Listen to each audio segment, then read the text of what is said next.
Lord uphold thee. We lay our future in thy hands. United free for liberty, together we'll always stand. Thank you very much. Please, you can have your seats.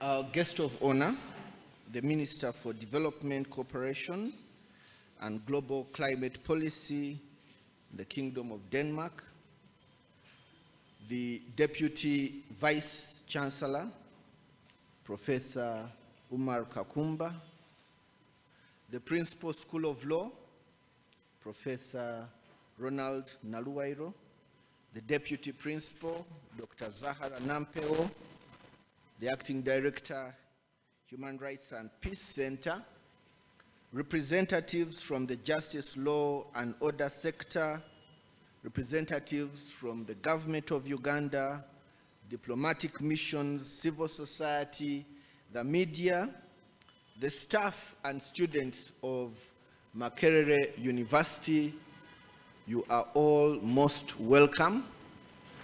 My name is Daniel Ruhweza. I am a lecturer at the university and acting head of department. I'll be your moderator this morning. Honorable Minister, we are really excited to have you, but I'll invite our Deputy Vice Chancellor, who speaks on behalf of the university, to express that welcome on our behalf. Professor Kakumba.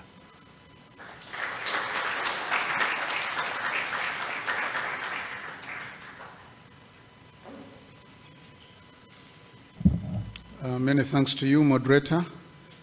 Our distinguished guests, the Honorable Minister of International Development and Climate Policy of Denmark, Mr. Dan Jorgensen, Your Excellency, the Ambassador, and the members of the mission of the Republic of Denmark.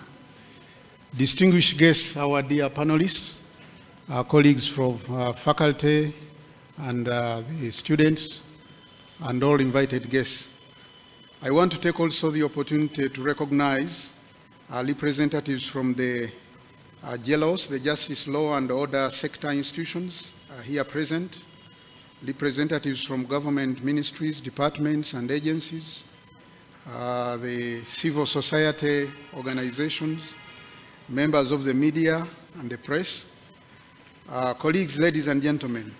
Umar Kakumba is my name, Deputy Vice Chancellor, Makerere University, but I'm also here to convey greetings from the Vice Chancellor, Professor Barnabas Nawangwe, who was scheduled to be here, but because of other commitments, he sent his regards.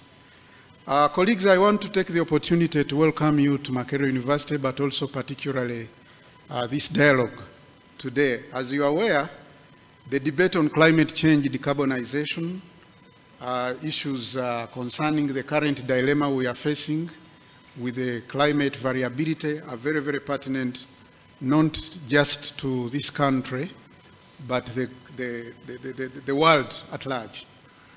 But also the emerging issues of how we manage the mitigation, how we cope with the emerging demands of our livelihoods in the midst of the challenges of climate change and the conflict that comes, are much of important issues that we need to engage continuously to find sustainable solutions and mechanisms that can help our countries to survive. Ladies and gentlemen, I am certain that this debate will also make substantive contribution to the discussion around which we have had issues of energy transition in our country. It's therefore a great honor that Makerere University and the School of Law, particularly the Human Rights and Peace Center that is coordinating this, have brought this debate again for us to engage to find solutions on the way forward. So Makerere University has pleasure through the School of Law to position ourselves to participate in this debate and many other policy evolving aspects that can help our current and future generations. In this regard, Honorable Minister and the Head of Mission of Denmark, you'll permit me to recognize and also appreciate the Minister of Foreign Affairs of Denmark for continuously supporting HURIPEC. We don't take that for granted. So we want to appreciate so much, but also in a special way, we want to recognize and appreciate the grant that you have rendered that is worth 10 million Danish kroner, which will support a 4-year research on this important topical area. We want to appreciate that, Honorable Minister and the Head of Mission. Yeah, we are also alive to the previous support that the Danish embassy, the Danish government, through the embassy, have rendered to many projects on militarization, sustainable growth, and peace in Uganda, where we have Makerere has partnered with the Embassy of Denmark in Uganda to conduct research that informs policy in those important areas. So I don't want to take a lot of time. I know the audience here is very much eager to listen to the panelists, and everyone else is much excited. So I don't want to take a lot of your time. But before I hand over to the program director, you'll permit me to emphasize that such engagement helps us, give us the opportunity to spread wide as a university, to become more relevant and take the university to the community. And in this way, it also supports our strategic vision and mission. As many of you are aware, Makerere University earmarks providing innovative and transformative teaching and learning, but also innovative and transformative research services that can always respond to the emerging needs of our society. So when we have the wider stakeholder community coming to Makerere to partake from these engagements with our partners like you from Denmark and also the civil society, it really brings a lot to building our strategy. So I want to thank you very much, the audience, for responding to the invitation, and I want to declare this engagement open. Thank you very much.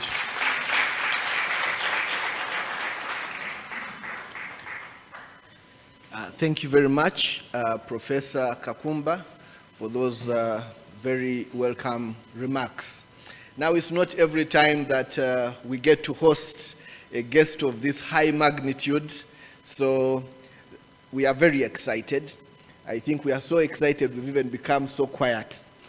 And for me personally, it's not every time that I get to invite such a guest of high caliber who also happens to share a name with me. So it's such a great pleasure.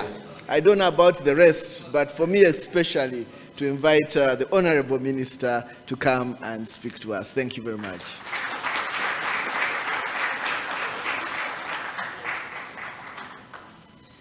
Thank you so much for that, and let me start by thanking the university for inviting me and for organizing this event. I think the topic that we're going to discuss today is extremely important. If you discuss climate change, quite often you will hear people expressing concern, but nonetheless they will say, but this is a phenomenon for the future. This is something we need to work on preventing so that it will not happen. But, as I'm sure you will all agree with me, that is a very wrong way of approaching this problem, because climate change is already here now. climate change is already affecting many countries on this planet severely now, today. Also, we know for a fact that if we don't do something dramatically to change that, if we don't mitigate by getting rid of fossil fuels, this will become even worse. Now, the title that the Prime Minister of Denmark has given me is actually a new portfolio. So I'm Minister for Development Cooperation, and I'm sure probably even there's been a Danish Minister for Development Cooperation here at this university. I'd be surprised if not, because we've worked with Uganda for many, many years as close partners. But the new part of my portfolio is that I am at the same time also Minister for Global Climate Policy. And the reason the Prime Minister decided to do this and create this new portfolio is that if we look at the challenges that any developing countries are facing, this certainly also goes for Uganda, it's really difficult to point at any of those challenges that are not affected by climate change. Climate change accelerates, worsens almost all of the problems that we face. So whether it's inequality, whether it's poverty, whether it's human rights, including the fight against gender-based violence, potential for conflicts, climate change is at the core of these problems now. So this means two things. It means that we need to have a strategy on how to make a country like Uganda, but it actually goes for the entire continent. It actually goes for, I would say, all countries on the planet, but certainly the ones that are hit the hardest. A strategy for how to become more resilient. How do we create food systems that are resilient? How do we make sure that the livelihoods that people have are resilient?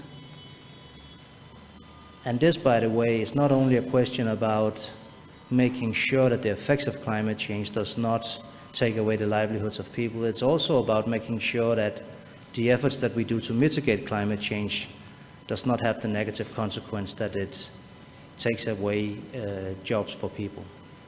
This means that we need to focus on it being a just transition.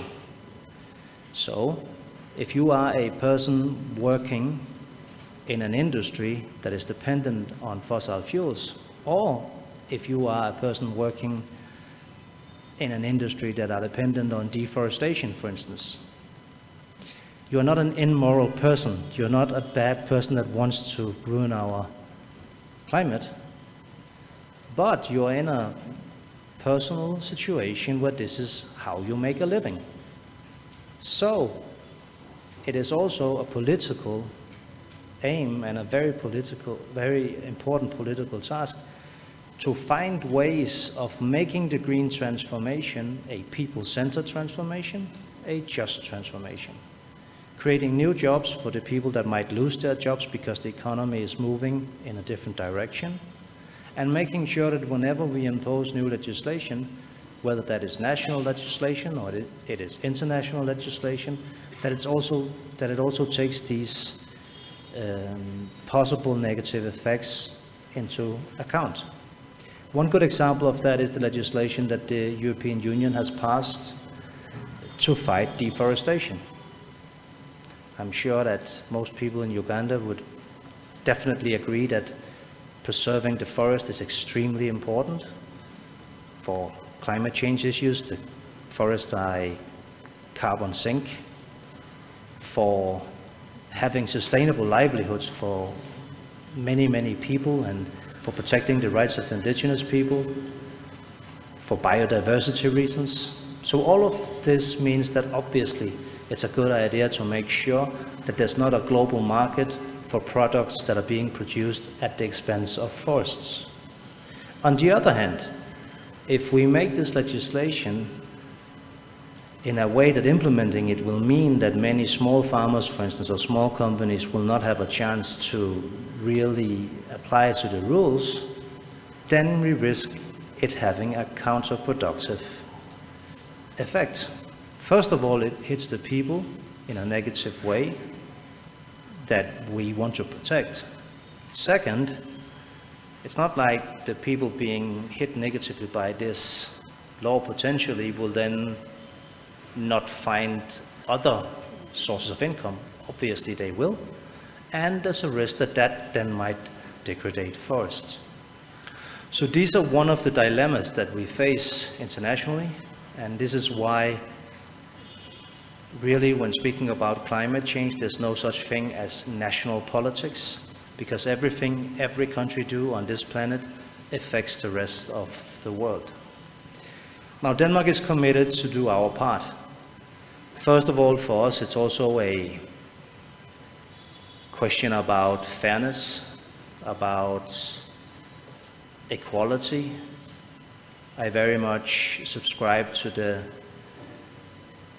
values and principles of the common but differentiated approach, meaning that all countries on the planet share a common responsibility to fight climate change, but it is a differentiated responsibility because some countries need to do more than others. My own is one of those countries because we have been polluting the atmosphere for more than 100 years burning fossil fuels. It has made us a wealthy country.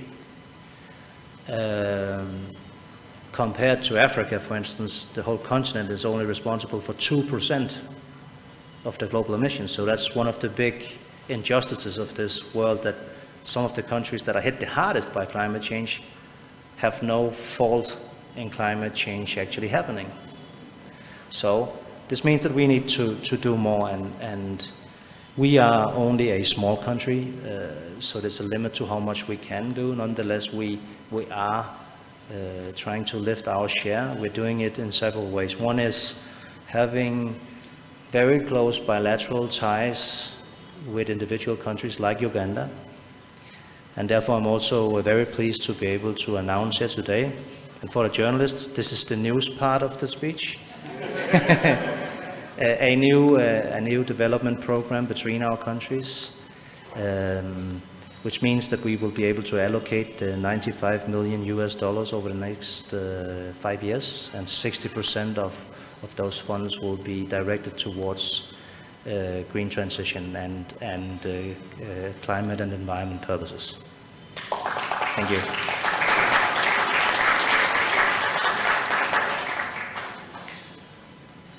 So there are things that we can do working together as countries, especially of course also with an attention to civil society, private sector, but we also need to make sure that the decisions made at the COP meeting in Dubai in December last year are being brought into life and made reality. So one of the decisions was the world needs to transition away from fossil fuels. And what then replaces fossil fuels needs to be renewable energy, and looking at the way we consume energy, produce and consume energy, make that more rational.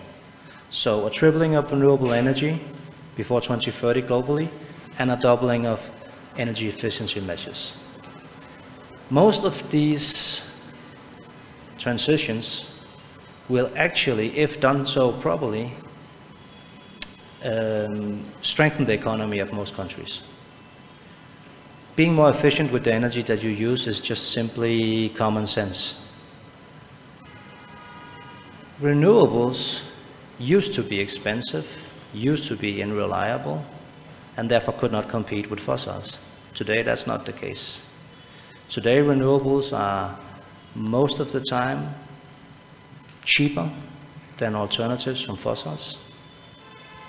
And if done properly, you can plan your energy system in a way that they are actually also the source of a more reliable energy deployment for people. And we still have, I think, around 800 million people in the African continent that does not have access to electricity. If you look at it that way, then really this becomes not only a question about fighting climate change and mitigation of greenhouse gases, it's also about development. So both when it comes to adaptation and actually mitigation, the efforts that we need to do are at the core of development policies, or rather should be at the core of development policies. So with those words, thank you so much again for inviting me. And I'm looking forward to our dialogue. Thank you.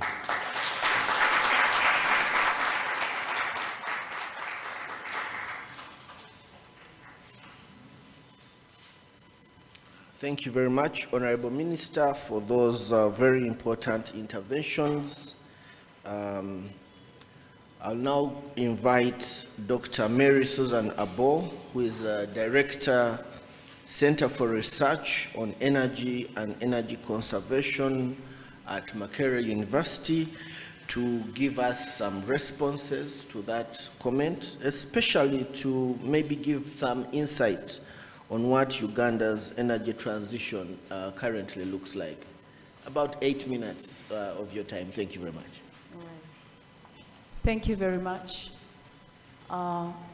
I'm thankful to the university administration here represented from the Vice Chancellor's office, the School of Law, and the organizers of this meeting. And it's honorable for me also to be here with the Minister, meeting him for the first time, and thank you for your comments, sir. I work with the Center for Research in Energy and Energy Conservation. It's at the College of Engineering, Design, Art, and Technology at this university. The center is established for the reason of having linkages and creating channels to disseminate and apply the knowledge that's generated at the college and knowledge generated in general in renewable energy for application in communities to impact private sector and also to inform policy formulation and policy reviews in renewable energy and energy efficiency. It's been there for 22 years, and so in a nutshell, we are an outreach wing of the university on, with the main goal to increase access to modern types of energy through applied research, training, and advisory, so generating knowledge products. The reason we are here is something very passionate for me individually and also core for my organization, CRIC. Why is that so? As many have said, and the minister also mentioned, we have the responsibility to design sustainable energy systems, not just looking at technology in terms of form, but adding on local context and livelihoods on the ground. So that is a unique approach to design, looking at people, lives, and livelihoods at the core of the design process from the onset in designing sustainable energy systems. How do we fast track decarbonization? Through designing sustainable energy systems that are holistic in approach. Under the UNFCCC, we have been trained on the so-called Design to Improve Life. It's a compass that has multiple tools that consider these three aspects: form, local context, and effect or impact on livelihoods. And of course, that means technology is still core, but all the other factors that aid or accelerate the diffusion of these technologies to the ground are considered from the designs, the start of the design, to completion of any intervention, any program, any project that we are engaged in. So looking at Uganda, and I know my, my superior who will speak last on the panel will speak a lot about the national planning and what the country is doing. We have to engage with a multi-criteria sort of approach, an integrated approach in working through attaining the just transition in energy. Our focus is renewable energy and energy efficiency. Energy efficiency also being a highlight from the COP28 outcomes. How do we utilize our renewable energy resources? We have a lot. Uganda is well endowed. We have biomass, we have solar, we have geothermal, we have wind. How do we utilize those resources on again, in summary, 2 levels, to drive development, to improve livelihoods, and balance that with lowering emissions without neglecting any of the resources that we have, that we've been naturally endowed with. It is possible by employing updated technologies, methodologies that are integrated in nature, such as the application of knowledge management as a strategy. Knowledge management would allow for accelerating digitalization and, you know, systems that allow for increased information access using data, information, and knowledge for decision making at different levels, and also emphasizing the configuration of partners that are required for this holistic approach. So that includes researchers, governments, policymakers, private sector, and the communities.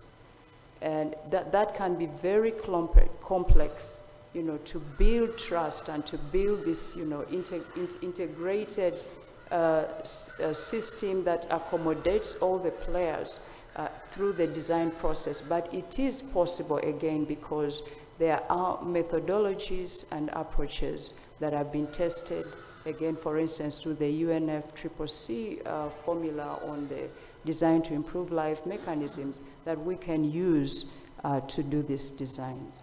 So my time is up. I want to thank you again for this opportunity, and maybe questions will come to me later. Thank you very much. Thank you very much, Dr. Abodo. I'll now turn to Dr. Sylvie Namwase to also give her responses. Dr. Sylvie is a lecturer at the School of Law at the Department of Law and Jurisprudence, and is a researcher in this area.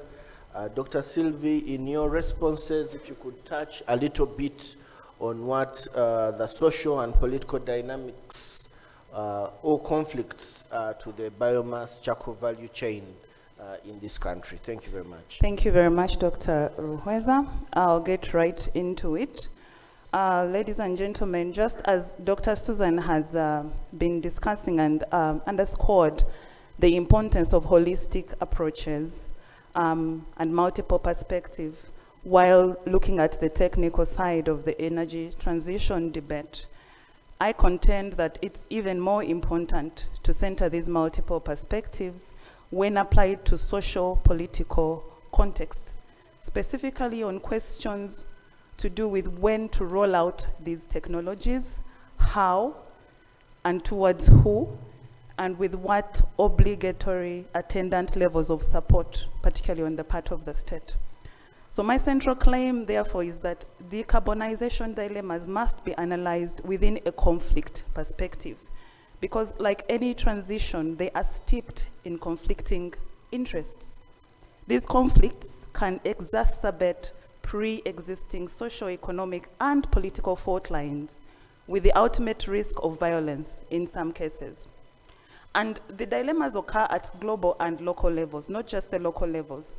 At the global level, we must acknowledge global asymmetries of power, which can directly or indirectly impose complex chains of greening obligations and technology obligations on less powerful and often less polluting states. Moreover, without sufficient attention to those states' unique domestic challenges to do with capacity and technology gaps. Therefore, I think that for Uganda, and indeed many other countries in Africa, the dilemma is that these asymmetries are likely to maintain existing social south to north dependency patterns, and therefore sustaining unequal relationships within the energy transition agenda. Therefore, what this means for us as Ugandans and other African countries, policies and laws must be taken deliberately to support locally owned energy-based research and capacity building and technology initiatives, such as what CRIC is doing at the moment.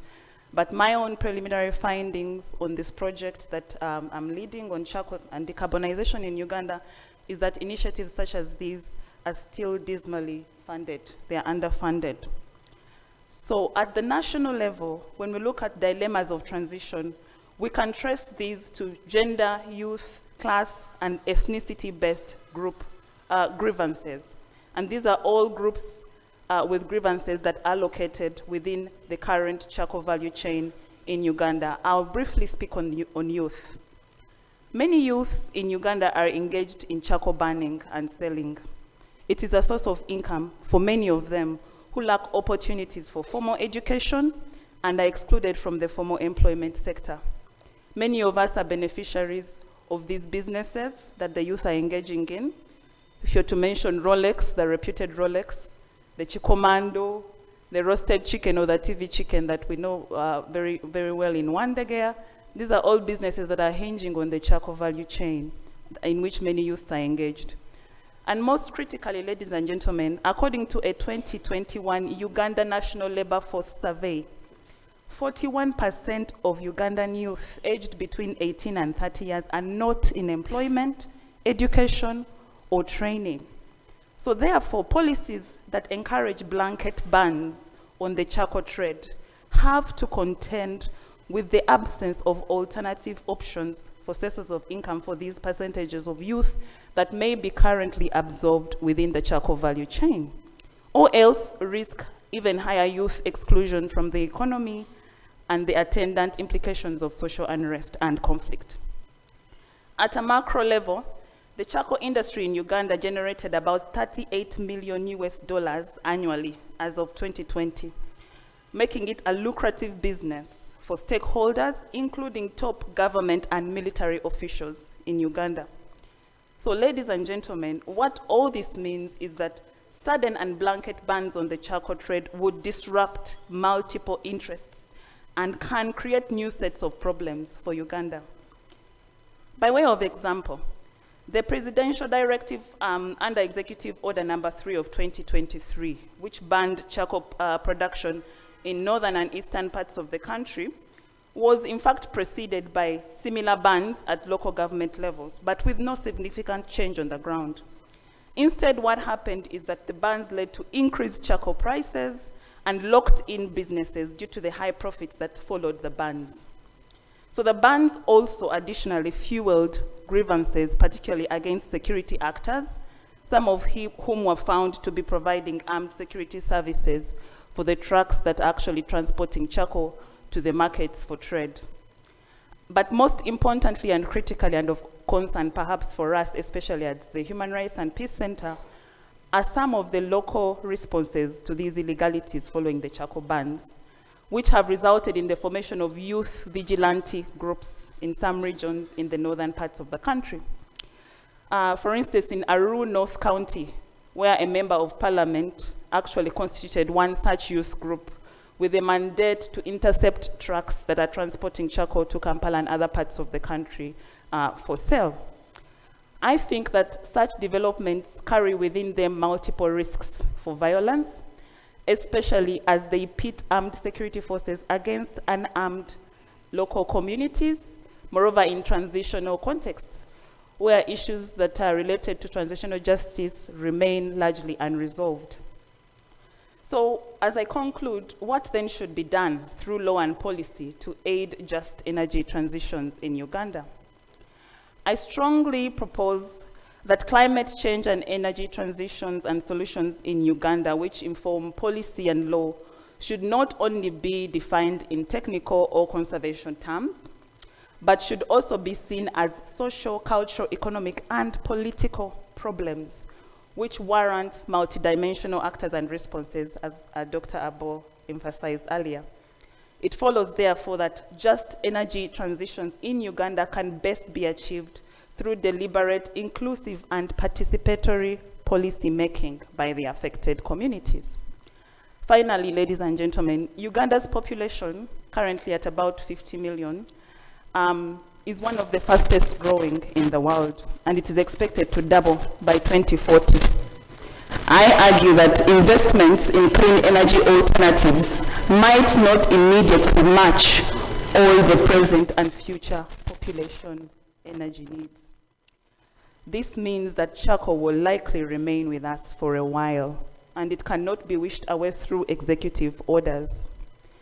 Therefore, policies must embrace incremental approaches, including those which explore locally grown and indigenous solutions over the long term as stopgap measures, as we also aim to achieve the clean energy transition process. Thank you. Thank you very much, Dr. Sylvie, for that intervention.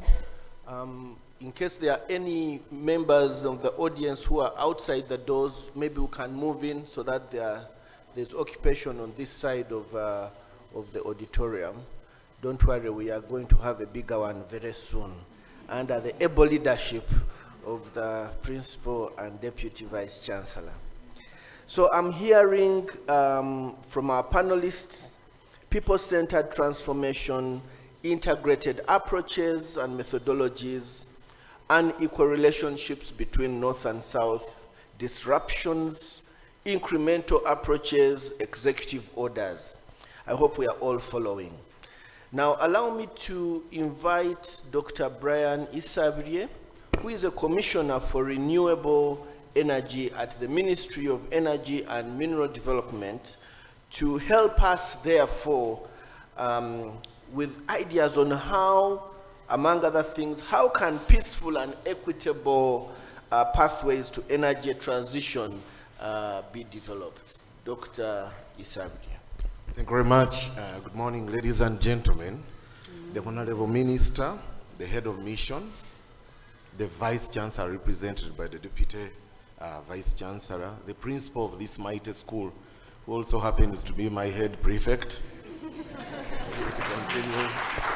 Ladies and gentlemen, protocol observed. I listened to the previous contributors to this discussion, and from the Honorable Minister's presentation, it came out clearly that this country, though a bit behind, is tracking the Danish pathway.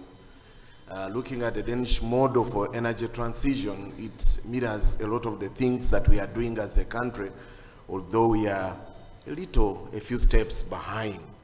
Ladies and gentlemen, at COP27 in Egypt, we went to present the position for the government of Uganda on how we want to join the globe in this energy transition. Then we did not have a plan, but we had ideas. So the assignment we took from COP27 was that as a country we need to sit down and chart a pathway that is documented and one that can be owned by all our people. In charting that pathway, we're clear that the principles have to be laid, one of which we continue to even share with the civil society organization, is that we needed an energy transition that is equitable, that is just, but most importantly, that one that is Afrocentric. That in itself requires that we look at the context of Africa, but specifically of the Ugandans, and so we drafted and indeed launched at COP 2028 an energy transition plan for Uganda. In a nutshell, this particular transition plan has looked at all the endowments that this country has in terms of the energy, but also the aspirations, particularly those that are linked to the industrialization and the development that we aspire to have. So we target to have net zero, and I'm putting net in capital deliberately. So we plan to be net zero by about 2050, And that requires that we take care of our current emissions and the projected emissions, but come up with solutions that will now offset those. Ladies and gentlemen, one of the biggest discussions that we had while we are drafting this energy transition is definitely how we are going to fund it. We are not a very rich country. So in funding an energy transition, particularly one that is Afrocentric, one has got to do an inner reflection on how the resources would come. But at the highlight, we're clear that we intend to transition away from fossil fuels in a phased manner. So in the short to long term, we agreed that we will transition, but we are looking at these fossil fuels as the driver for funding this energy transition. So just like Denmark, they had these energy fossils driving part of their work that is now driving their deployment of clean energy. We are also taking lessons. One of the lessons is that if you responsibly develop your fossils, they can give you resources that you can use in the short and medium term to fund a long-term plan for energy transition. The other lesson that we've also learned from our development partners, particularly Denmark, is that the transition should not be energy alone. So this transition, and I like Dr. Namath when she mentioned that it has to have all those political, social, and other forms of considerations. Where are the jobs? I know that in the logistics segment of the charcoal value chain, for example, 75% of those employed are women. In the logistics, if you're going to the people that are distributing, retailing charcoal. So if we transition from charcoal right away to e-cooking, for example, those are jobs lost. Those are opportunities lost. Those are conflicts that will be lost along that value chain. So we are looking at how we can transition. And this morning I learned that Denmark had people employed in fossils, but they were able to transition these to the wind sector. So a bit of reskilling was critical, and that's now where the role of universities and research centers come in. How do we reskill people who are employed in the current crude value chains and graduate and move along with them to get their skills to fit in the clean energy space? So that's one of the lessons that we've learned, and our energy transition is based on that. The second area that I wanted to speak about, which we have all alluded to, is aspects of financing. So I'm glad that at COP28, the discussion that started at COP27 on the loss and damage finally was committed. The fund was instituted, and funding is going to be provided to that. But this funding has also got to come down to our partners that we work with. So one of the areas that this country has strategized to benefit from climate-related financing is by establishing a climate finance unit in Ministry of Finance. This is a particular unit that is supposed to galvanize all our efforts to make sure that we benefit from this huge opportunity, but one that requires that we are dedicated as we engage, particularly as we write agreements. And again, that comes back to the School of Law to support us to make sure that as we benefit from this market, we are structuring our guidelines and regulations in ways that will ensure inclusivity at the local level. That also comes with research, and I like the fact that we are having this panel discussion in a research setup. Support for research for development is critical, but most of the time in these conversations that we are having around climate financing, we are not providing enough financing for the researchers. So when you come to the universities that are supposed to provide us evidence, there is not much financing here. So we are struggling to get the right evidence as we do policies, but also as we develop these programs of government. So some of the programs that are not performing well is because they are not founded on a strong base of evidence, and that's why we have challenges. And I like the contribution on the local content. We have a local content policy in this country. Supporting local companies to sustain and localize value chains as we deploy these renewables is one area that we would have interest in. And again, we have been talking to our development partners to have an affirmative action for local actors to make sure that we localize these value chains, particularly away from the capital cities. And I'm happy to note that the fund that is now committed, that the Honorable Minister talked to, will have consideration for these areas. In terms of the pledges that we got at COP, which again speak to our energy transition plan, I didn't see many countries at COP from Africa with a structured plan. But within our energy transition plan as a country, we had indicated a need for us to go even beyond the triple, because at COP, we talked about tripling renewables and doubling energy efficiency. Ours is actually bigger. We are, to a good extent, our grid is renewable and clean, but in terms of our cooking, we need to continue deploying these renewables. We have evidence that energy efficiency, which again aligns well with the Denmark energy model. Energy efficiency is the low-hanging fruit. When we tried and deployed these energy-saving lights, we saved over 50 megawatts as a country. That is a big saving. So how do we drive energy efficiency? How do we make sure that we have national but also regionally acceptable standards for minimum energy performance? So these are areas that we are picking up, but which were already aligned to our energy transition plan as a country.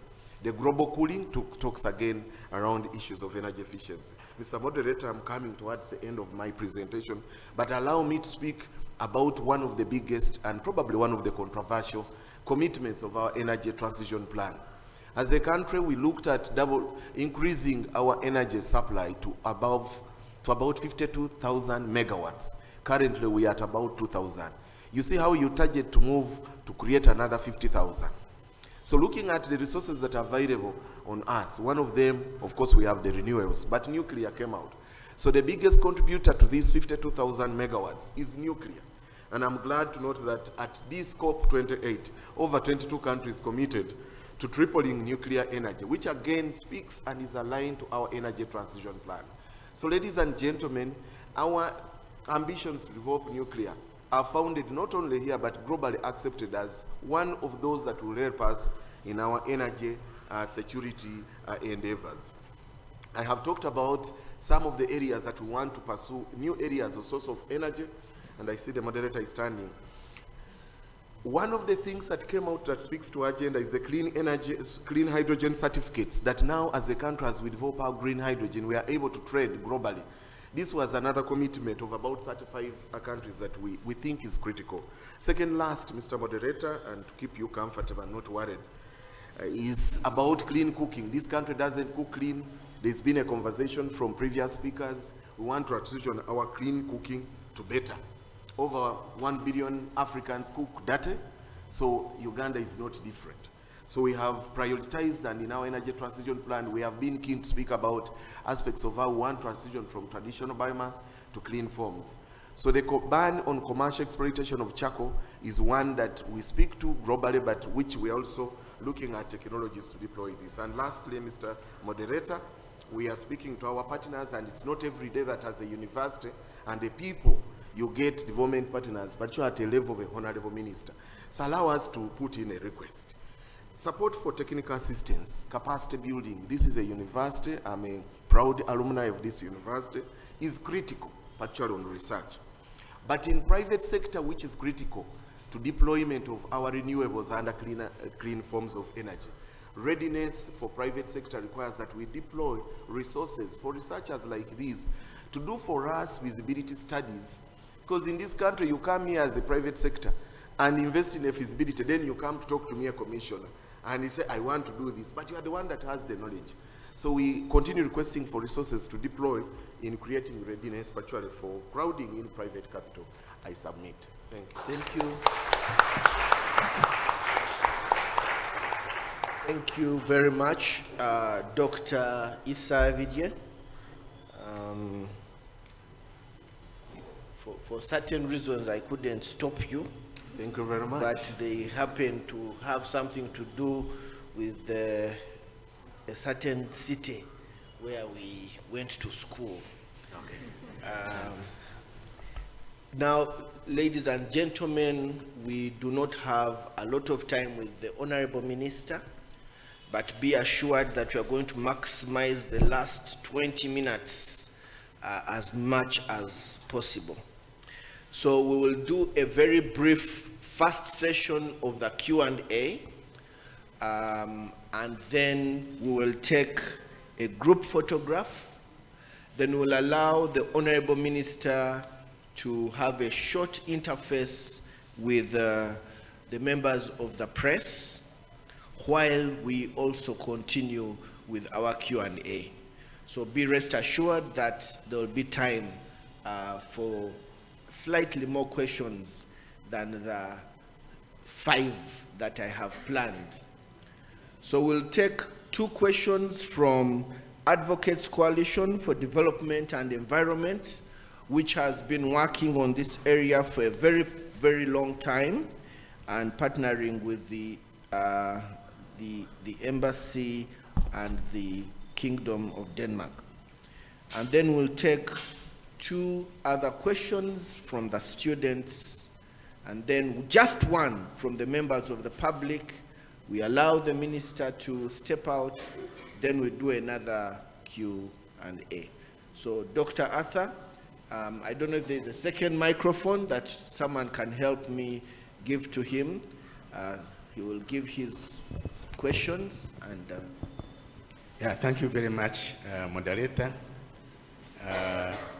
Honorable Minister, Your Excellency, distinguished guests, ladies and gentlemen. Dr. Binomiksha is my name. I'm the Executive Director of ACCORD. ACCORD is a public policy research think tank based here but working in Eastern and Southern Africa.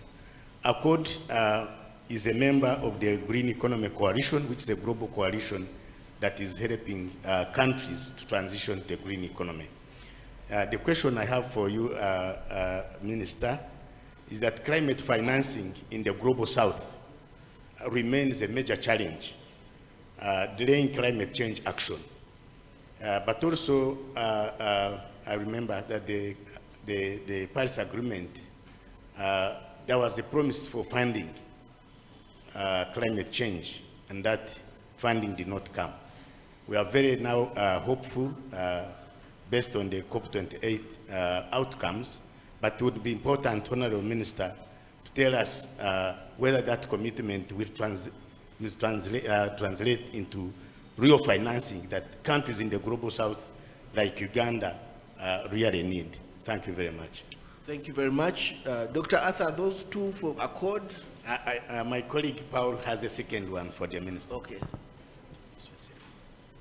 Yeah, thank you, moderator. Trevor Paul. I also work with ACCORD as a research fellow. Honorable Minister, you realize that there is a lot of interventions in the global south that are happening now to address the issue of climate change and energy transition. But you also realize that there is continued dependency on biomass as the main source of energy. But you also learn from the presentations that whereas we have a clear-cut energy transition plan, we seem to be implementing in a way that is not coordinated, because we have executive orders that are talking about bans, and we don't know whether those speak to the energy transition plan. So we wanted to learn from the experience of Denmark on how you think we can have coordinated ways of doing things. What would you recommend as the clear-cut interventions so that we walk on a very clear path? Thank you. Thank you very much. 2 questions from students. We'll start from the left wing, a gentleman, and then the right wing, a lady. Yes. Please give us your name and to whom your question is directed. Thank you, moderator. My name is Msoka Gilbert from the School of Law, first-year student. My question goes to the Honorable Commissioner in the Ministry of Energy of Uganda. Using charcoal has negative environmental impacts, but still it is available in the market, especially when you go in those rural areas.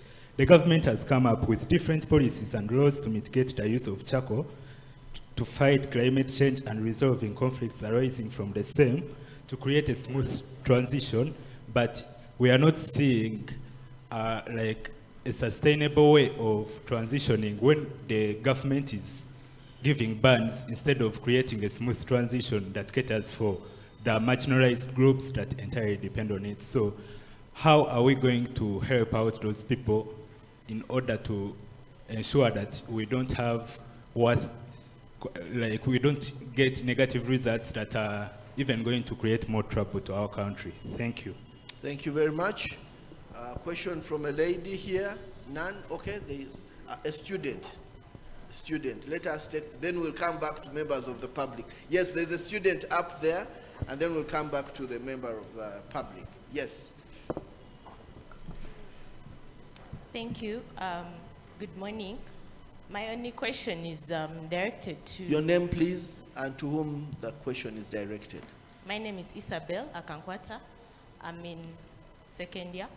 My question is directed to Dr. Namwase.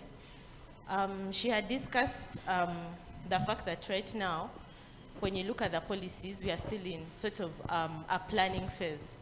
And when you look at the fact that the price of the transition, especially for a country that is developing at our pace, it could be much more, especially when she broke down the whole charcoal business. So now that brings up the question, when are we going to take off? Are we going to be lagged in a whole planning idea? Dr. Isabir also talked about it, that we are still looking at the coup, we are getting up ideas. All developing countries didn't really have a plan, but they had the ideas. So when are we actually going to start taking off and have the transition? Thank you. Okay, thank you very much. A member of the public, I presume, right here, and then we'll ask our panel to respond, and then we'll have the group photograph.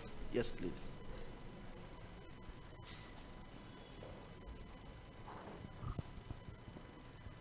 Thank you so much, Honorable Minister and all the panelists for today.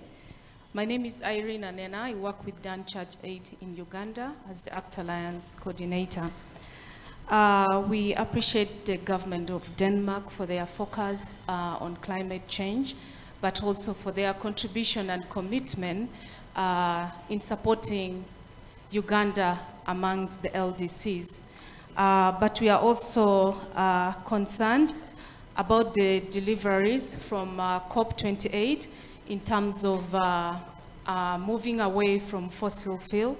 And as a country, we are still struggling. And we are also concerned about the weakness and the loophole in terms of commitment towards financing the move away of the energy transition. So we'll really wish to call for continued support to ensure that even when these commitments have been delivered, it's critical that the commitments are fulfilled and financing these processes are made practical. Thank you so much. So Okay, thank you very much. So we'll now go back to our panel members. Request a minute for him to make some submission. Maybe afterwards, because of the time that we are working around. Yes, so Honorable Minister, if you would respond kindly, and then Dr. Namwase and Dr. Isabel. Well, thank you so much for first of all, to my fellow panelists for their excellent and interesting introductions, but also for your relevant questions. Now, I will focus primarily on the question on financing, since that's really at the core of all of the other questions also, because we can have as many ideas as we want, as many ambitions as we want. If we don't have the means to finance it, it will not become reality. Now, it's true that if we are looking at what the COP process has actually decided on financing, it's quite frustrating to see how the world has not delivered on this yet. So back in 2009, it was decided at COP15 in Copenhagen that from 2020 to 2024, all countries that were considered developed countries combined should allocate $100 billion a year. Now, for international climate financing.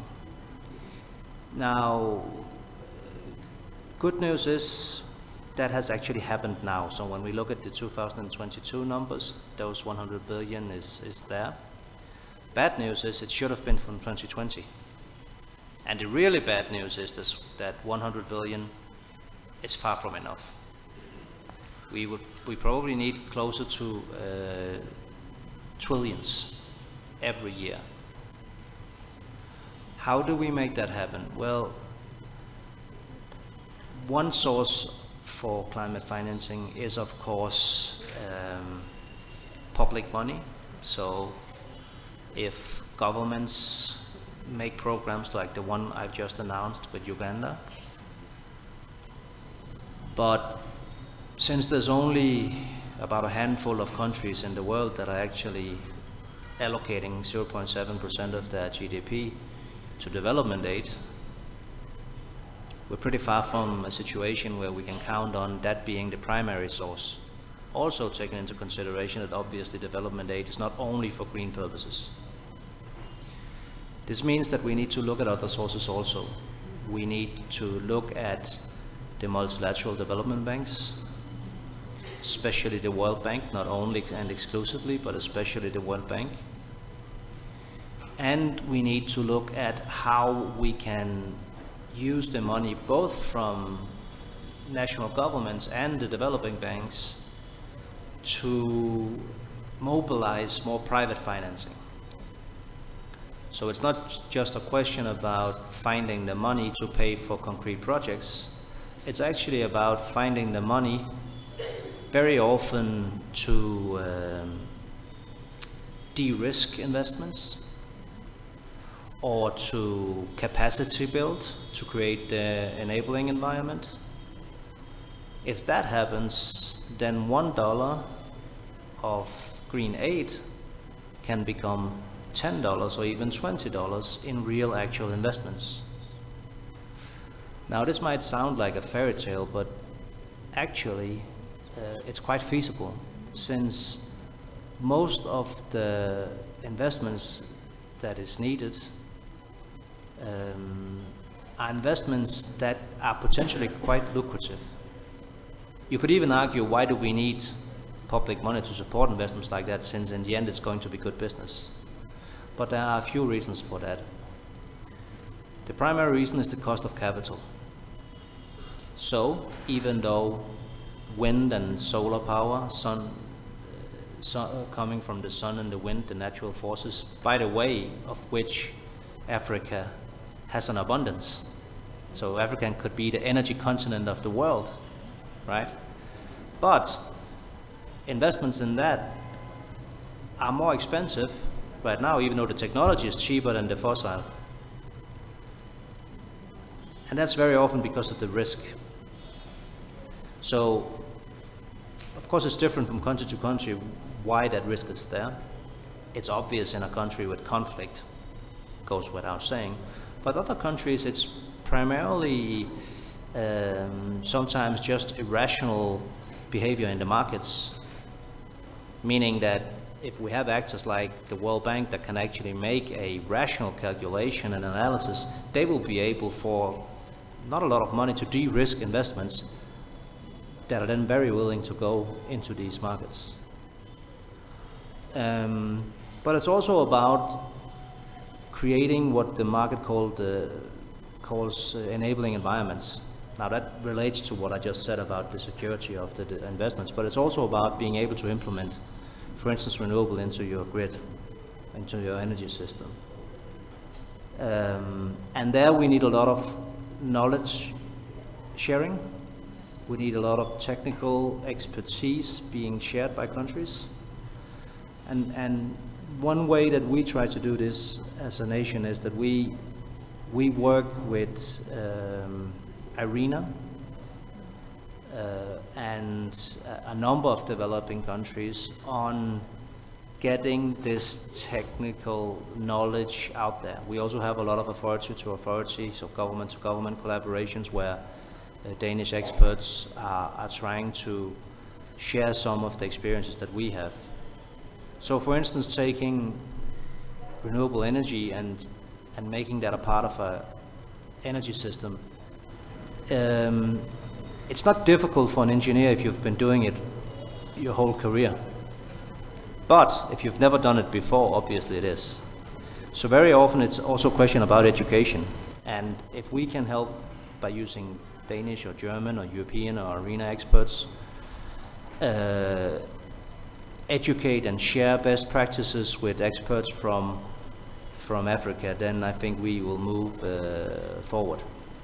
So this is a story about a lot of challenges, but really I want to leave you also with my sentiment, at least, which is that actually what now seem like a very big challenge might end up being a very big part of the chance for development in most African countries. So the Middle East became rich on oil and gas, but imagine a future where it's not oil and gas that will make you rich. It's green energy. It's whether or not you are able to harvest the forces of nature by using green energy. So this means, of course, first of all, transforming your own energy systems to get the basis for that, but then potentially also in the future export green energy. So instead of exporting charcoal, you should be exporting green hydrogen. So you take the energy from the sun, transform it via an electrolyzer into hydrogen, and that hydrogen can then again be transformed into liquid fuels that can be used to fly an airplane or sail a big container ship. This sounds like science fiction, but it's actually just science. We know how to do it. It's a little bit expensive now, and you need to get it upscale and down in price, but it is possible. And I think a country like Uganda and many other African countries has the potential to be in the forefront of this development. So, thank you so much.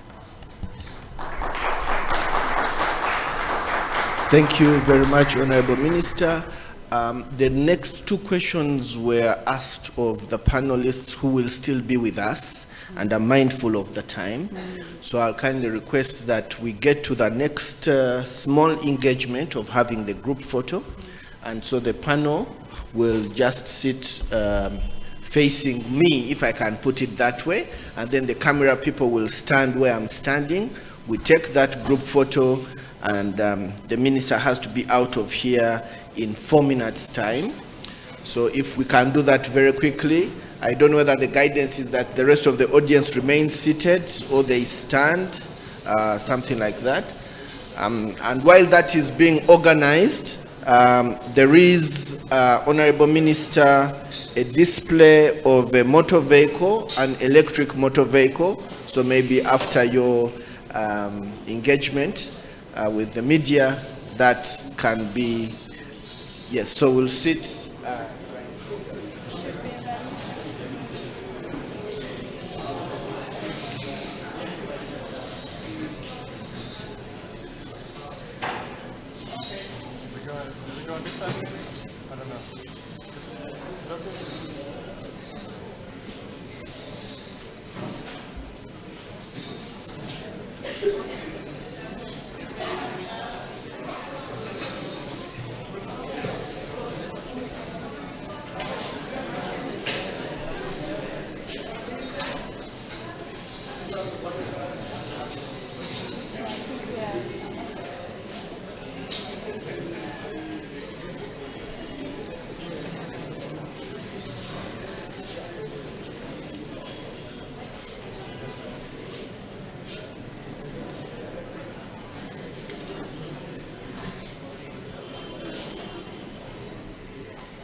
So as the Honorable Minister and the panelists leave us for the next engagement.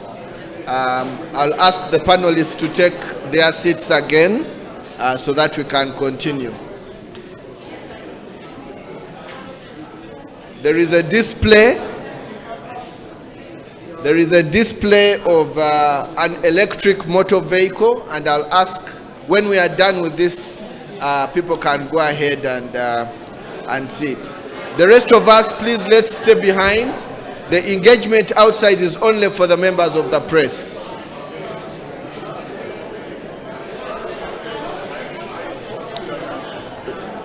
Okay, Dr. Isabidie, Dr. Namwase, Dr. Isabidie, we need to resume our session.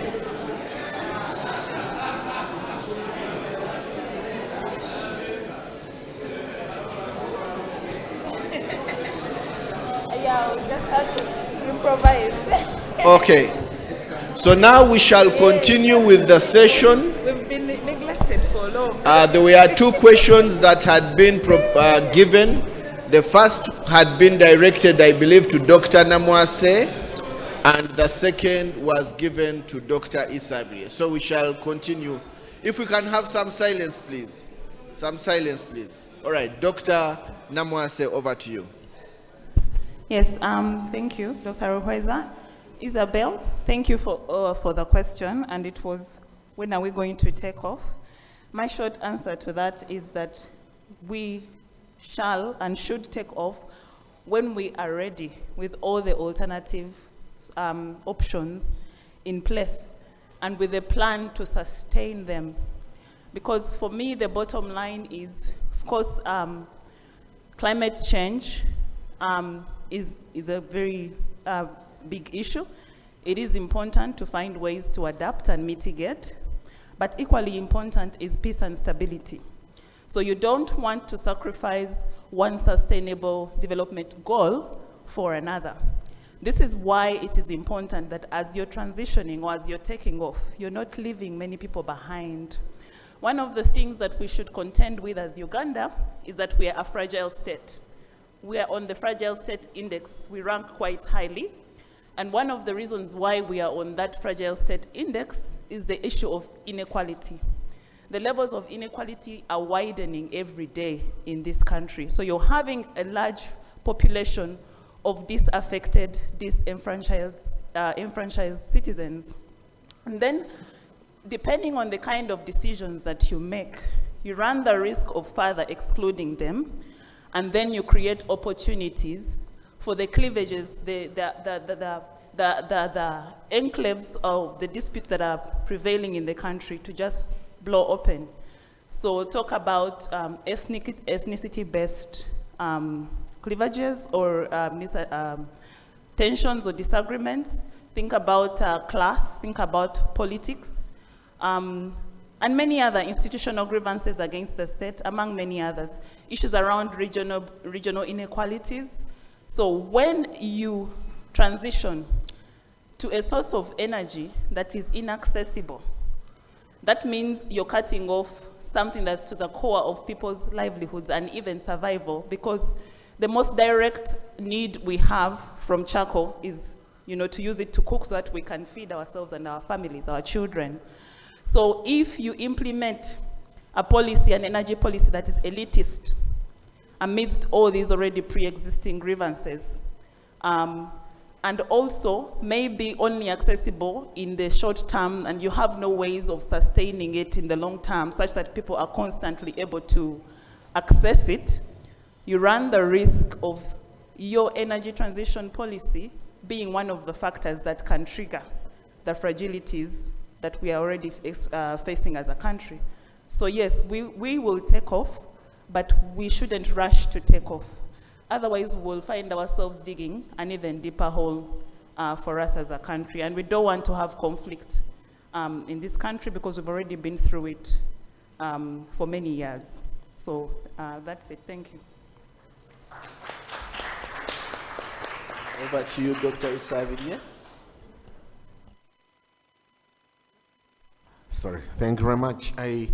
One of the things I should have mentioned right at the beginning is that as we are discussing transition, one of the conversations that we had or we've continuously heard, is that there is a proposal from countries like ours that are entering fossil fuels that last in, last out. So there are people who entered fossils earlier, have harvested. We can't live at the same time. It's not a very fair, it's a contentious suggestion, but the idea is that if we got in there and got some money, then we can come out at a time when we can drive the other agenda. But now straight to the question. Those of you that are lawyers, you remember a question that used to be asked in high school, I think history, of necessary evil. Remember such a question? So charcoal is that necessary evil at the moment. You can't just dwell with it. It provides livelihoods. Many of you are students here because of charcoal. Many of you have eaten, and Dr. Namo has mentioned, because of charcoal. So that transition has got to be held carefully. The climate change law of 2021 spells out why charcoal is a challenge and how it should be managed. But we've also been conversing that it's an opportunity that, if handled carefully, could provide employment in a sustainable way. If you look at the statistics for global trade in climate, in charcoal, go look at how South Africa, Egypt, Somalia, and other countries, including Nigeria, are benefiting from sustainable charcoal production. So we are careful as we transition the opportunities, otherwise we lead to those challenges. So beyond the bans that are perceived to be what we are doing as a country, we are promoting alternative green jobs, noting that that particular value chain employs people from the production end up to the consumption. So the Ministry of Gender has a number of projects, but also, of course, also our development partners have some, promoting green jobs as a transition of livelihoods. In terms of cooking, we are promoting alternative cooking options, and noting that the different segments of the country have different opportunities for cooking. We are at 57% access level, so you can promote electricity for cooking where people don't have the electricity. So in those contexts, then individuals or households there would need higher tier cooking technologies and fuels, but also access to LPG. So you're already aware that as government, we are promoting LPG for cooking. Yes, we are funding it, and maybe it's not been sufficient for the whole country, but that's an intention to move away. We have also been piloting the e-cooking tariff, which is an incentive to people to cook with electricity. So transitioning the value chain is also critical with support from the FAO and other partners. We are running a project on sustainable charcoal value chain, looking at how we can transform the value chain to make it more sustainable, right from the production technologies, promoting improved kilns for charcoal, but also all the way up to consumer level. We are promoting efficient cooking technology. So there are some initiatives, you'll argue they may not be enough, but there's some effort in that direction. Thank you. Thank you very much, Dr. Isavier. Any other questions available? Yes, sir. People with a microphone, right here. Microphone, please.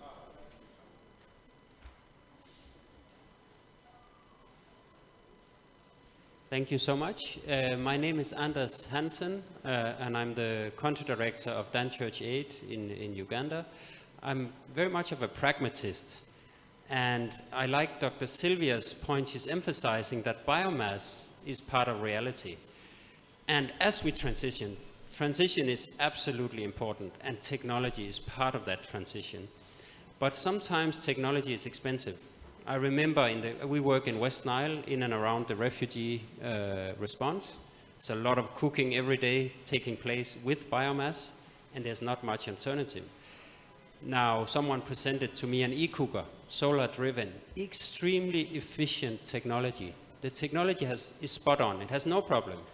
It's the solution. But then my next question is, what is the price? 500 USD.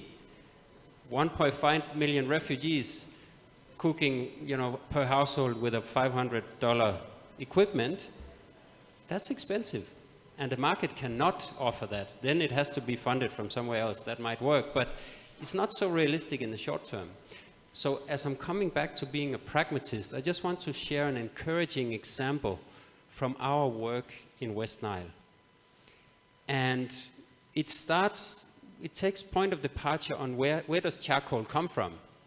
Well, it comes from the trees, right? There's no other way.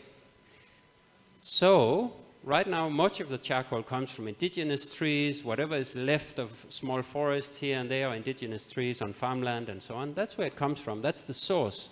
But as we work towards transition, I have an encouraging example of how we can actually strategically grow trees for the purpose of fuel wood.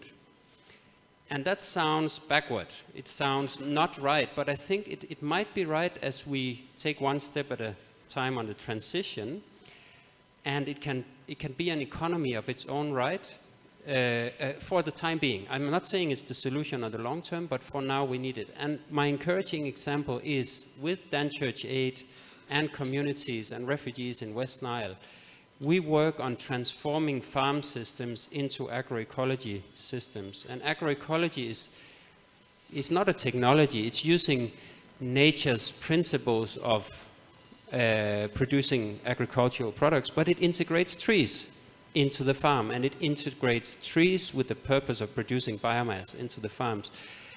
That's small scale. It happens at household level. But if you imagine several 100,000 refugee households and host community households taking on the integrated approach of biomass production, you have scale.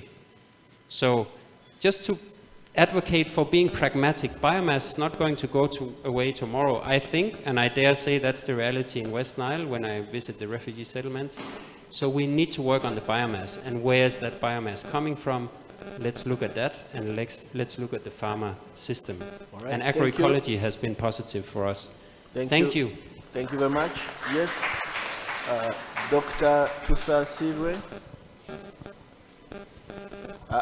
You know that capture as many questions or interventions. Let's be brief. Yes, Dr. Tusa Sirwe. Very brief. Commissioner, at the tail end of your talk, you mentioned the N word, the nuclear energy. How far are we towards it? How much thinking has so far gone into it? How ready are we for that? Because to me, ultimately, it could be the answer. Thank you. Okay, thank you very much. There is a lady here. Thank you. My name is Mary Kopsinje. I also work for Dan Church Aid. Mr. Commissioner, you mentioned that there's a climate fund with the Ministry of Finance, which consolidates all the different fundings that are coming in from the developed countries. I would imagine that's for adaptation, but also loss and damage. But I want to understand, how does this climate fund actually translate into granting to the last mile member in the community? How does that money actually get to the communities? Thank you. Okay, thank you. Up here, there is a gentleman up there, and then we shall go to this side. Yes, thank you, Commissioner. This question goes to the Commissioner. My name is Kefas. You were talking of the nuclear energy. When we were getting into the fuels, the current fuels that we're using, the diesel and petrol, I don't know if they knew the dangers that will come in the future. Now, when we are talking of nuclear fuel, nuclear energy, I remember in 2005, the tsunami that happened in Japan, there was a big disaster that was going to happen. While we are getting into these kind of energies, are we looking at the disasters and the costs that will come afterwards? Thank you. Thank you very much. There is a lady right there. I hope this time you have a question for Dr. Abo as well. Yes, go ahead. Yes, my name is Kopsinje Diana. I have a suggestion. As we are talking about these different things that we want to do and achieve, mine is a suggestion that we grow bamboo. Bamboo is a grass. Bamboo is not a tree. Bamboo sucks more carbon out of the environment than ordinary trees. I am in line with him. I forgot his name. But I'm of a view that easier, it's cheaper for us to plant bamboo. We have land. We can even plant bamboo on the boundaries of waterways, and bamboo sucks 12 kilograms. That is 12 pounds of carbon out of the environment, which is equivalent to how much a small car can emit that is running at 80 kilometers per hour. So my suggestion is we plant bamboo. Okay, thank you you very much. Yes, I'm looking for questions. Yes, right here at the bottom. So far, we only have 2 questions for Dr. Isablia. I'm waiting for some more questions. Thank you. Yes. My name is Frank Tumsime. I'm going to speak on 2 points: critical minerals and capacity and expertise. We cannot transition unless we have input. Please let us give Mr. Tumwine an opportunity to speak. If we could keep our conversations on the very low. Thank you. Yeah, to a biggest percentage, we cannot transition unless we have critical inputs necessary for, you've heard of a demonstration of an electric car that is virtually lithium and lithium-ion batteries and all that stuff. Graphite, nickel, cobalt and all that. And so that means the impact or the quest and demand for minerals, critical minerals, is going to be so high. And one of the key impacts, the positive ones, of course, revenue growth and all that, but conflict will come number 1, corruption, environmental deficits and all that.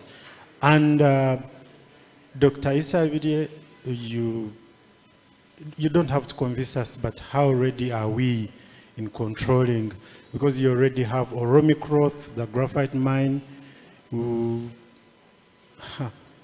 that new in Eastern Usuku something on critical mineral, that is lithium as well, and many more are coming in Karamoja. So the environmental impacts are too much, the socio-economic environmental impacts.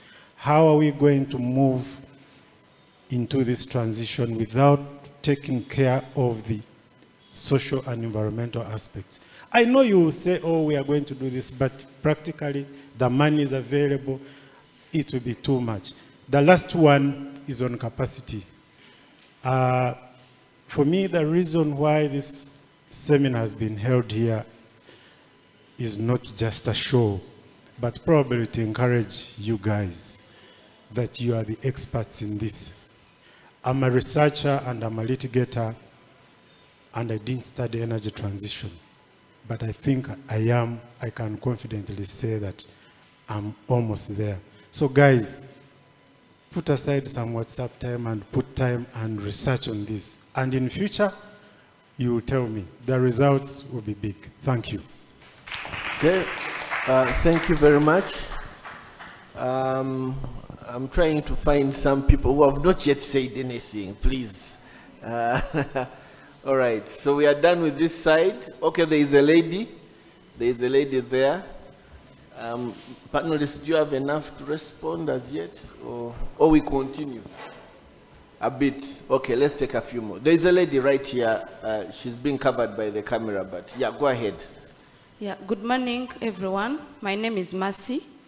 My question goes to you, our panelists, about the reforms that you're talking about, especially the legal reforms.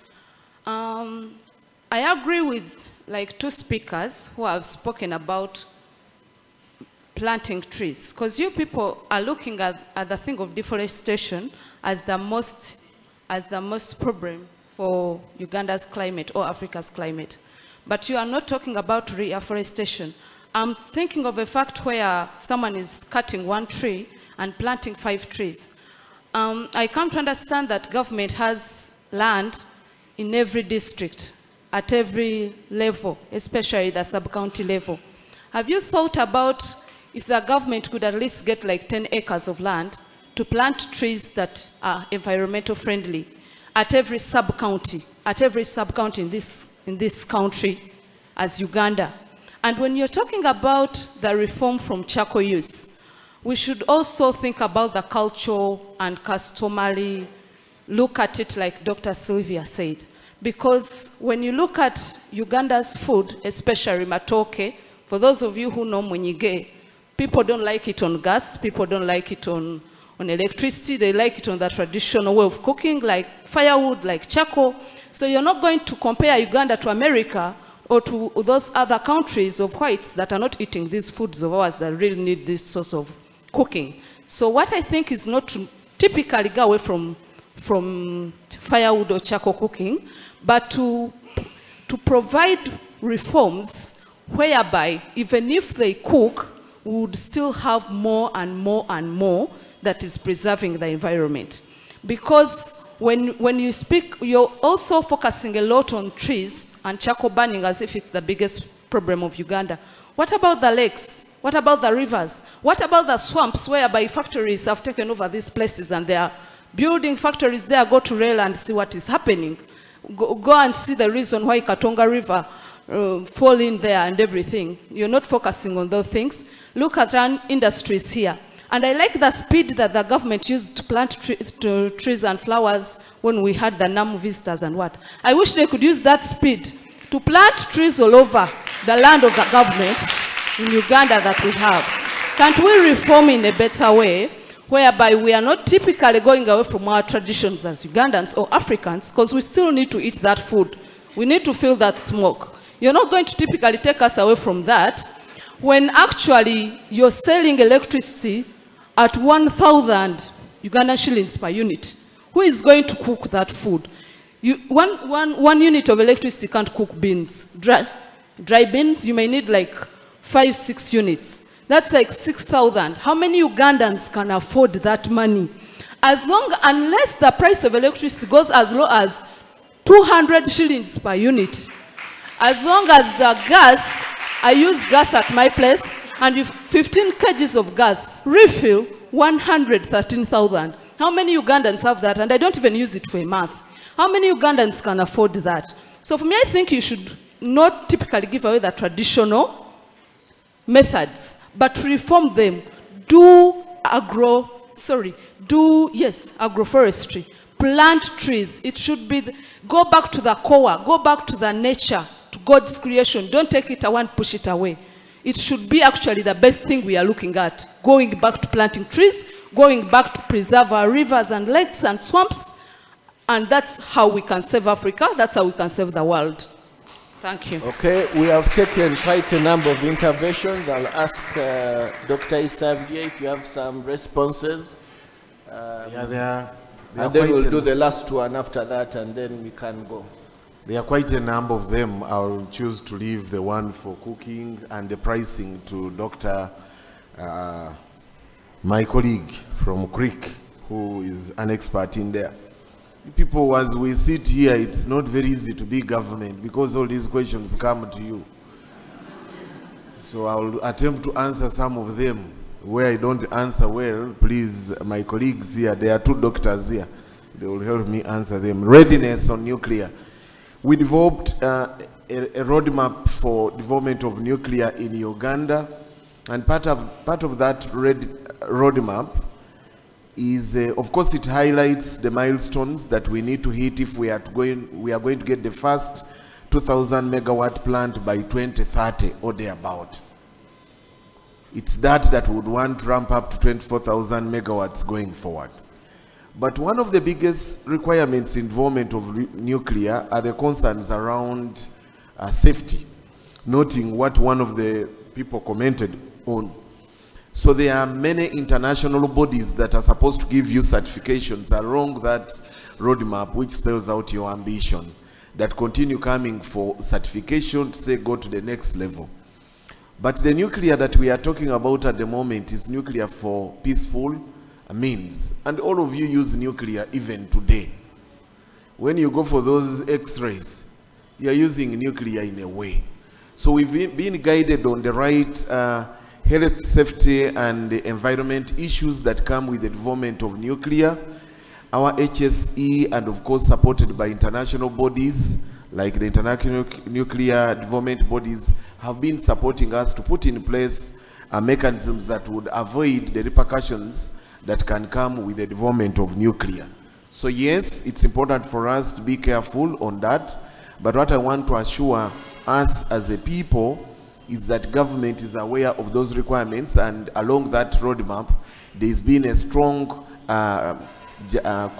consideration for those safety issues that we have. And I'm happy to have a presentation of the roadmap for nuclear by our team, the Nuclear Energy Department, to this good a team to get feedback into that.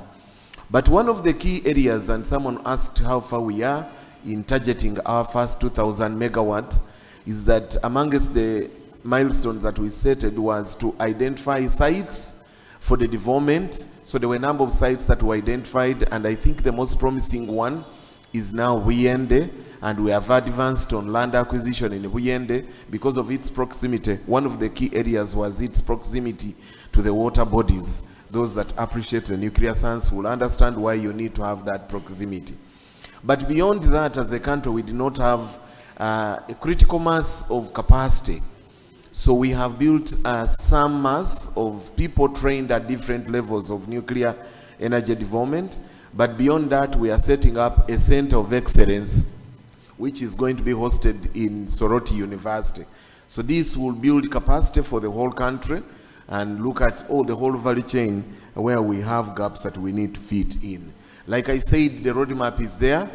We still need input from everyone, and we are happy to be invited to answer some of those specific questions that I may not be able to address immediately, particularly around safety. But what I want to confer to you is that there is attention to that.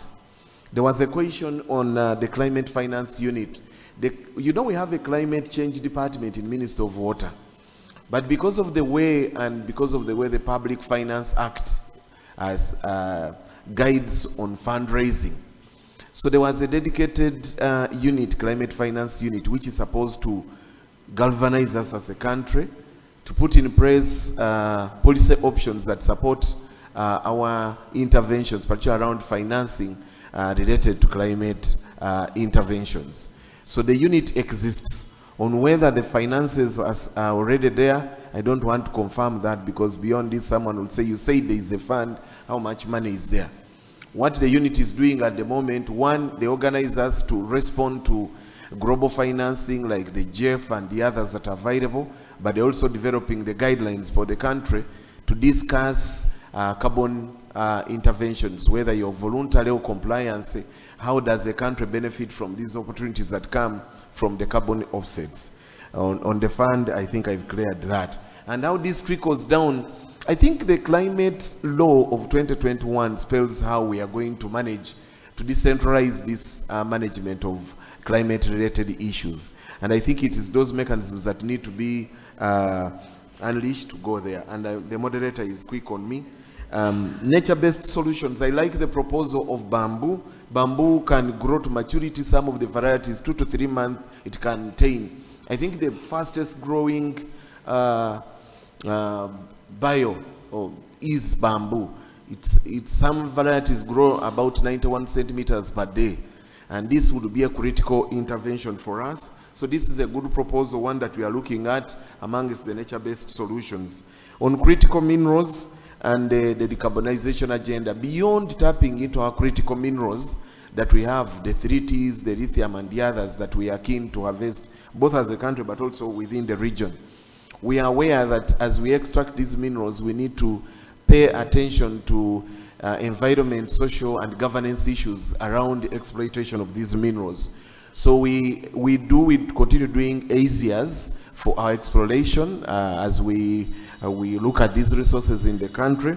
But beyond that, the Ministry of Energy and Mineral Development has developed a dedicated climate change strategy, that part of which is looking at the decarbonization agenda around our mining sector. We are keen to make sure that we don't hurt the environment. But someone mentioned around the corruption that can come, and I thought I should mention about 2 to 3 interventions. Uganda signed on to the 80, which is the Extractives Industry Transparency Initiative, that tells you on how to disclose the resources or the finances that are emerging from trade, export of these minerals. So we are subscribed to that. It's a global standard for those that have accepted to disclose that. But beyond that, towards the end of last year, we also ascended to the ICGLR, which is basically a mining tracking and certification scheme that will help us to track those minerals that we have. I want to stop here and allow colleagues to speak to the other questions. Thank you.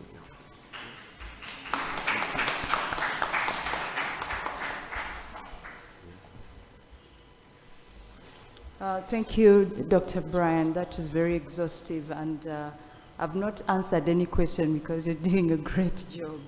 But I want to comment on the question on e-cooking. I think that was from Madame Mwine. Yes. Center for Research in Energy and Energy Conservation. That's my organization. We focus on doing applied research in renewable energy technologies and energy efficiency. One of our flagships right now is on e-cooking. We've been investigating since 2020 the possibility of bringing down the cost of cooking with electricity by integrating, again, what I spoke about earlier, designing integrated energy systems. So many of us have heard of electric cooking with the normal electric devices, or using kettles to boil water, you use microwaves to warm food, and so on. And we've also heard of the pressure cooking with the normal pressure pans that you can use on a charcoal stove. But what we're doing now is the integration of pressure and electric cooking to bring down the costs and to bring energy savings. We have done this since 2020. We're working with the government, Dr. Brian's department, and we have produced an e-cookbook for the country that's now a national document. You can get a copy on our website, or you can scan my QR code from here. In there, we've demonstrated that with pressure and electric cooking combined, you can save over 75% of the energy you use. So let me give you a typical example. I cook a lot of beans, and I also love steamed matoke. I'm from the East, but I love steamed matoke. So those were the highest costs on cooking in my house. Now with beans, cooking half a kilo of beans with the e-cooker that I have now, EPC, we call it, I'm able to cook a half kilogram of beans, dry beans, the green ones. There are different types, so the time may vary, but just listen to this. Half kilo of beans in 45 minutes with 0.3 units of yaka. And that is without the inconvenience of getting tied to the cooking device, as you know, when you're using charcoal, for instance. When I use charcoal, half kilo of beans is 2.5 hours with about 3,000 shillings of charcoal. So that's a factor of 10 in savings on energy. And we are demonstrating this. We are showing people that this is possible. There's still a lot of awareness to be designed around it. And of course, also the challenge of the upfront cost on the technology. So we're looking into carbon financing to cut down the cost, because the devices come with the tracking, remote sensing. We're able to track the usage, and you can use this to gain carbon credits to bring down the price of the devices. Roughly, in economic terms, the payback period is maximum 11 months. That is a very viable investment. So we're also talking to financiers, presenting viable business models around this, because there are energy savings, cost savings, and time savings, which are all factors of efficiency. So that's just an example of innovations we are doing, and we can do much more if we work with all stakeholders. Dr. Brian spoke about supporting research. I know the School of Law is also a part of the process on research. We want to generate this data, this information and knowledge to inform policy. So that's in addition to the beautiful comments from Dr. Brian, and also what you mentioned on sustainable energy designs includes also, sustainable supply of biomass, like planting trees, biomass is a resource we are reaching, amongst others. We have to utilize all of them in an optimized way. Thank you. Dr. Sylvie, do you have any intervention as we conclude? Yes, as we conclude, I just want to thank Mercy for her intervention. I think it is one of the issues that we are exploring on the decarbonization and charcoal project that's currently running at Euripec. One or two of the issues that you contributed. The first, you talked about why the focus on charcoal when we are seeing all these other degradation happening on the swamps and the lakes and whatnot. And I think that's a very critical question for a power analysis, power and politics theoretical approach to the question of climate change. Because if you do a power analysis on who's using charcoal and who's polluting the lakes versus, and also vis-a-vis who's building in the swamps, then you begin to see the power dynamics and why there is focus on banning charcoal use and not enough focus on the other side of who's degrading. So those are critical questions for politics, for governance, for human rights in the charcoal transition. Equality, because even in the charcoal debate in the north, the question is already emerging. The deforestation is not only happening for charcoal, it's also happening for logging, for timber. So why aren't we seeing the same energy, so to speak, in those activities? So very, very important questions. And then you hinted on the cultural perspective. This is very important for decolonial approaches. This is exactly why we are making these inquiries. As we are changing, are we losing ourselves? And do we have to lose ourselves? Is there a way to compromise and find a middle ground? Because in the end, we are human beings with agency. Okay, and you know we have the history of colonization, and we have issues with our, defending our own sovereignty. So, and the green transition is a big deal at the global level. But, and the risk is very high of us just receiving top-down cultures and principles and treaties and conventions without sitting down and pushing back and listening to the local people, the ordinary people, about how they want to experience this transition. So very good interventions, and I can guarantee you that these are some of the things we are looking at on the charcoal project. Thank you very much, Dr. Sylvie and Dr. Abo. Friends would like to end the conversation here. At least in this room, the conversation should stop so that we can address other pending issues. The lady who talked about charcoal, the School of Law is leading. We have some about the bamboo. We have bamboo plants right across. I've actually carried some myself back to my home and planted a few, and so I think I am being compliant. We thank you for the time you've spent. Dr. Sylvie Namwase is running this project on charcoal and renewable energies. Feel free to contact her. She's a member of the formidable Department of Law and Jurisprudence. We are proud of her work there. But of course, this is done under the Department of the Human Rights and Peace Center. I think conversations can continue after this.